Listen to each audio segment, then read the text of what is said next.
bandit beaters. Games that are made to milk your money.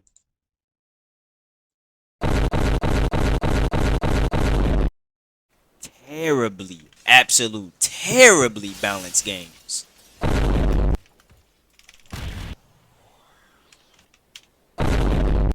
All of these categories are games that we receive on the Roblox platform monthly, and we are sick of getting these trash games rolling out to us every single week.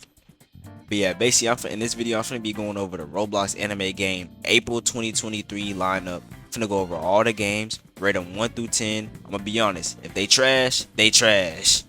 But yeah, I plan to make this a series. Let's get right into it.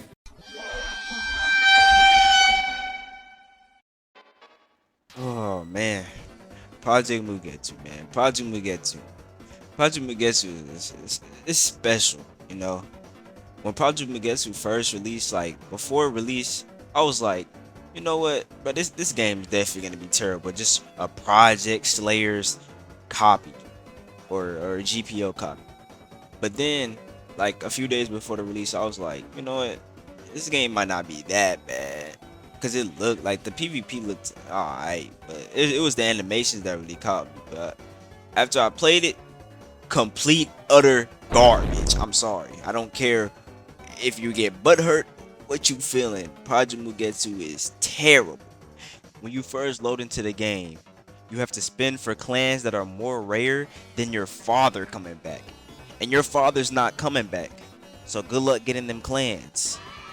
And another problem I have with the game is it's like an AFK simulator. For the Soul Reapers, you have to sit for like an hour or 45 minutes just sitting there meditating if you want to get your Bankai, Shikai, whatever it's called. And for Hollows, you have to stay in a server, stand still for like an hour, 45 minutes plus without dying, or your progress gets fully reset. Why do Bleach games love resetting your progress when you die? I don't understand why they all do this, but it happens in every Bleach game. Now I'm not gonna sit here and dog on the game completely. I can't tell you that there's one thing that the game does good. It's the animations. The animations in Project Mugetsu are good. I mean, for the most part, like when you pop your Bankai, Shikai, Resurrection, whatever you have, most of them look good for the most part. But is it really worth bandit beating your life out?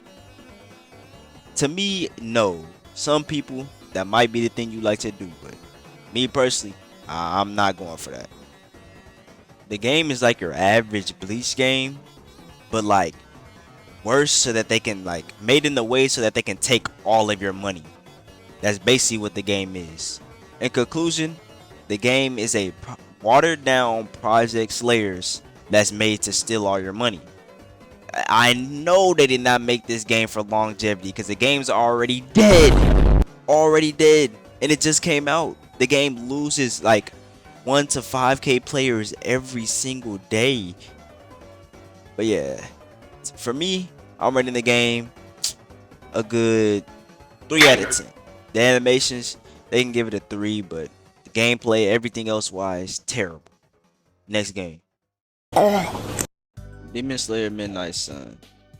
I kind of have like mixed feelings about this game, because when it first came out, or like a few days prior before it came out, I was like, okay, a Demon Slayer game with deep welcome type combat. I was like, it sounds pretty cool, but at the same time, I wasn't really that hyped because, you know, we getting a lot of Demon Slayer games and they've been pretty terrible.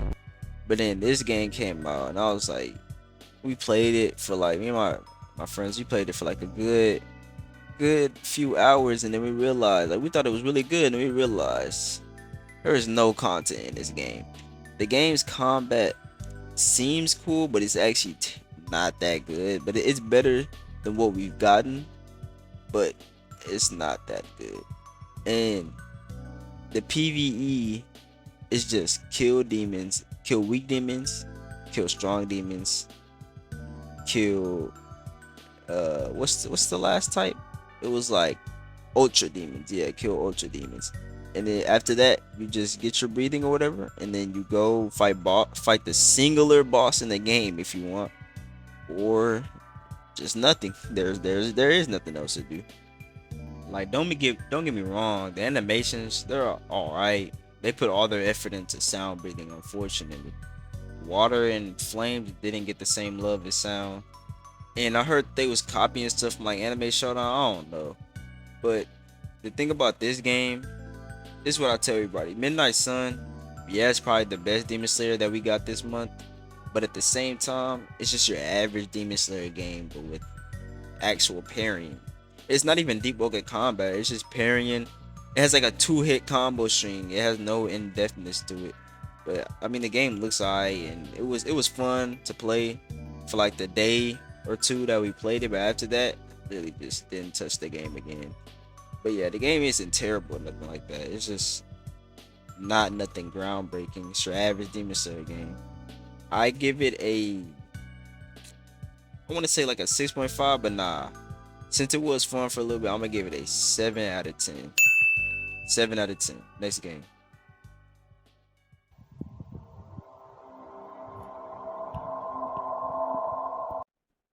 Ah man, I couldn't wait to talk about this one. Wisteria 2, man. Wisteria 2.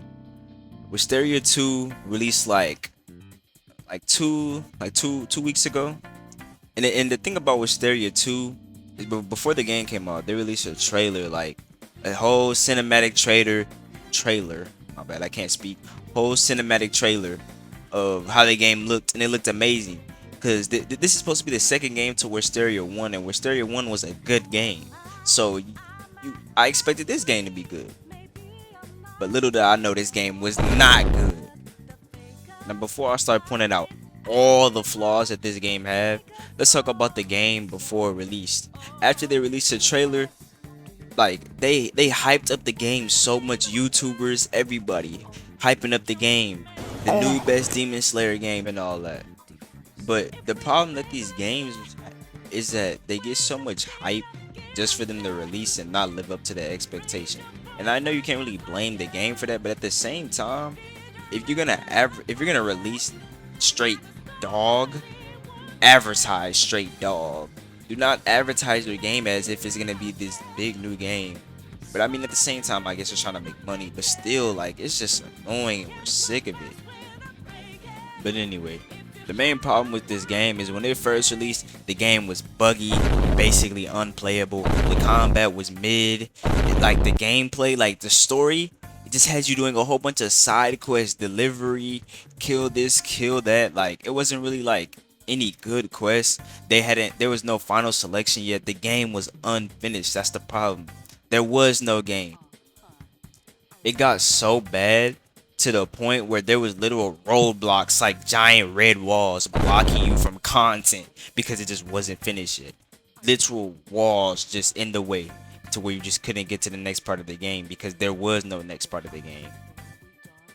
And just like almost every other Demon Slayer game, the only good part about this game was the animations for the moves. The animations for the moves were like, they were all right, even though you had to go to hell and back just to get your first move. The animations were nice, but that's it. Gameplay terrible, story terrible, clan ratings terrible. It's just the games are just getting repetitive. They're the same thing. In conclusion, I'll rate Wisteria 2 a good 2 out of 10. Garbage. Alright, this is probably one of the better ones on the list. This game is called Skyrave. Skyrave is just a straight PvP game. Like you just straight box. Like it has hella moves, hella builds, hella like just hella weapons, all types of stuff. It's kind of like them battleground games, like Saitama Battlegrounds, but just way better. Like you just box it out. Like there's parrying, blocking, dodging, all that. Like just box. One of my favorite things about the game is it has like a whole full skill tree. Like it got the weapons, the abilities, everything, and it looks beautiful. It looks really good. They execute it really well.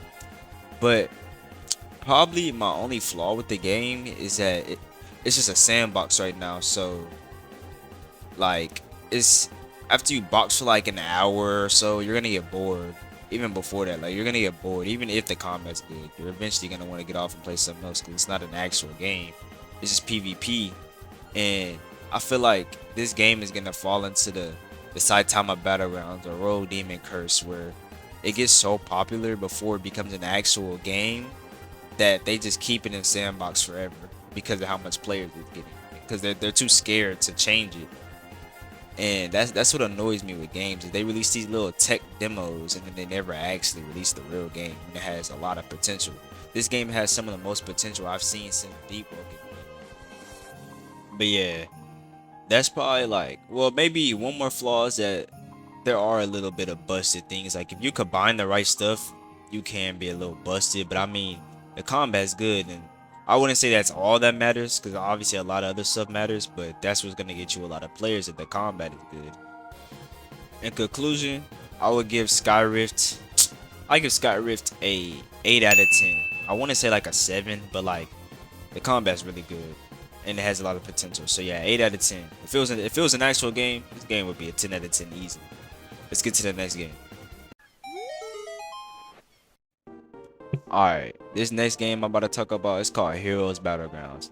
Heroes Battlegrounds is probably another one of the better ones on the list, strictly because just like the last game, you just boxing. And this game, it has some of the same devs as Saitama Battlegrounds, so that's why the game is really similar. But to me, it's better because even though it only has one character, like the combat just feels way smoother and just like the impact and like the animations are way better. There isn't too much to say about this game besides everybody plays as Deku and you just straight box. It has cool executions and the ultimates are cool, and that's pretty much it. I mean, the only flaws I would say is that they'll like finish a move. As of right now, they finish a move like every like 3 to 5 days. It'll be like a new move, and that's pretty much it. It's literally just like Saitama Battlegrounds but better. So yeah, if you like My Hero and you like boxing, join up this game. It's the perfect game for you. In conclusion, I'll give this game a 7 out of 10. I mean, there isn't really anything wrong with it besides there's like no characters, but I can't give it a 10 because like you're not gonna play this game for more than an hour a day. But yeah, let's get to the next game.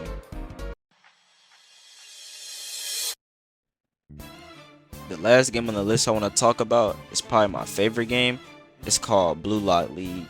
Now there's been a lot of Bluelight games releasing lately, and I feel like this one is by far the best one.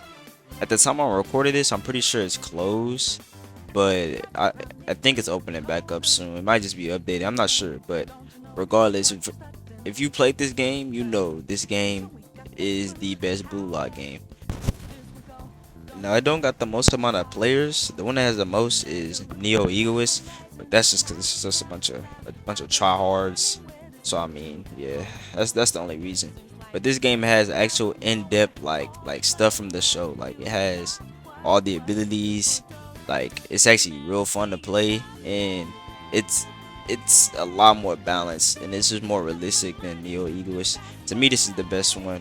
You roll your ability, and if you get something you don't like, you just play a few games and then you roll it again. It's simple. It's not too much to grind. They have the actual Bluelock facility. It's simple, but they put more thought into it than all the other Bluelock games out there. If you feel like what I mean, the rest of them they were just releasing because the anime was out and they was just trying to get a quick buck. This game, they actually put effort into it.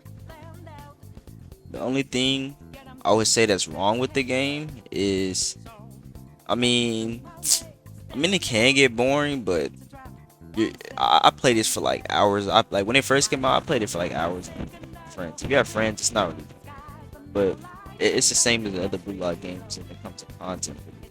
It just has a little. Yeah, you'll still get bored.